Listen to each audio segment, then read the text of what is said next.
আমরা বিএনপি পরিবার এই অনুষ্ঠানটি করেছে। এর আগে আমরাও জানতাম না।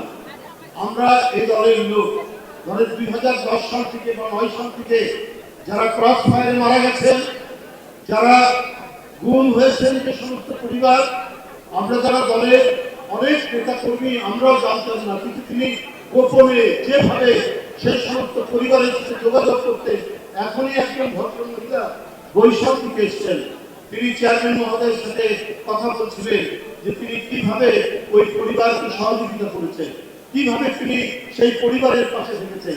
এগুলো তিনি নানাভাবে বিভিন্নভাবে তিনি এই কাজগুলো করেছেন, যেগুলো হয়তো আমরাও জানতাম না। নানা দলের মাধ্যমে তিনি এই কাজ করেছেন। 2024 সালে তিনি গঠন করেন আমরা বিএনপি পরিবার। তখন থেকে একটি প্রাতিষ্ঠানিক রূপ নিয়েছে। তখন থেকে চেয়ারম্যান মহোদয় এবং দলের যে সহযোগিতা গুম খুনের পরিবারের প্রতি, অথবা যারা ইতিমধ্যে জুলাই আন্দোলনে যারা নিহত হয়েছে, গুরুতর আহত হয়েছে, তাদের প্রতি সহযোগিতার যে কাজকে হাত বাড়ানো, সেটা থেকে একটি সংগঠনের মধ্যে দিয়ে করেছেন। এবং আমি যতটুকু জানি, এই সংগঠনের যারা নেতৃত্বে আছে, আতিকুর রহমান মোহাম্মদ এবং মিঠুন, কৃষিবিদ মিঠুন, তারা দিনরাত পরিশ্রম করে যখন যে মুহূর্তে যে অবস্থায় যে ঘটনা শুনেছেন সেইখানে তারা ছুটে গেছে। সেখানে চেয়ারম্যান মহোদয়ের সহযোগিতার তার যতটুকু সম্ভব সেগুলো তারা সেখানে করেছে এবং কন্টিনিউয়াস করে যাচ্ছে। আগেও যেমন তিনি নানাভাবে করেছেন, যেটা হয়তো আমরা অনেকেই জানতাম না, কেউ কেউ জানতেন, যাদের তিনি করেছেন। কিন্তু এখন তিনি এই সংগঠনটির মধ্যে দিয়ে করেছেন, তারা আজকে সংগঠিত করেছে।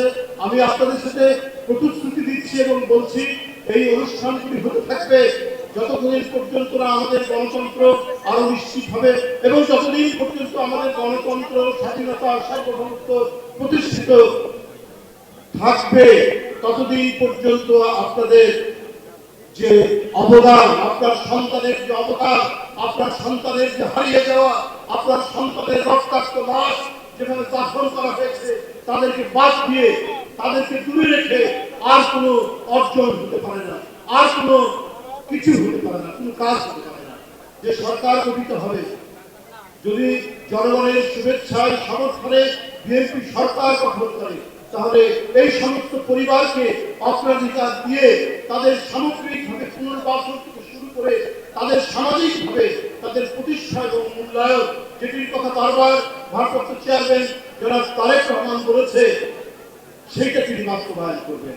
আমরা এখন পর্যন্ত আমরা বিএনপি কর্মী, আমরা এখন পর্যন্ত দেখেছি তিনি যখন এখানে দেখেছেন, যখন এভাবে তার কাছে সংবাদ গেছে, আমরা জানা নাকি, আমরা যারা দেশে থেকেছি, আমরা খবরের কাগজ পড়ার আগেই তিনি লন্ডন থেকে সংবাদ পেয়ে আমাদেরকে নির্দেশ দিয়েছেন, বরিশালে যান, নাহলে বরগুনায় যান, না হলে কি বলে চট্টগ্রামে যান, না হলে আপনি ওই দিনাজপুরে যান, ওইখানে একজন আহত হয়েছে, ওখানে কেউ মারা গেছে, তখন আমরা সেখানে ছুটে গেছি। এত এত নিবিড়ভাবে তিনি নজরদারি রেখেছেন, এত নিবিড়ভাবে তিনি এগুলো পর্যবেক্ষণ করেছেন। সুতরাং এটা তো আমরা মনে করি জাতি, আমাদের এই দলের এবং জাতীয়তাবাদী শক্তির সৌভাগ্য যে আমরা একটি নেতৃত্ব হারিয়েছি। আমরা কয়েকদিন আগে আমাদের নেতৃত্বকে হারিয়েছি, সেই শোক আমরা এখনো কাটিয়ে উঠতে পারিনি।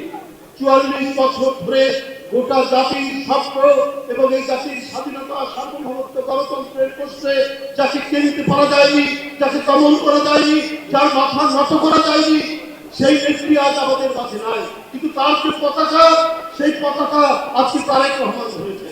সেই পতাকা যাতে নুয়ে না পড়ে, সেই পতাকা যাতে তিনি ধরে রাখতে পারেন, শক্তভাবে ধরে রাখতে পারেন, তাহলে এই জাতি এবং এই দেশের স্বাধীনতা, এই দেশের গণতন্ত্র, সার্বভৌমত্ব শক্তভাবে সেটি প্রতিষ্ঠিত থাকবে।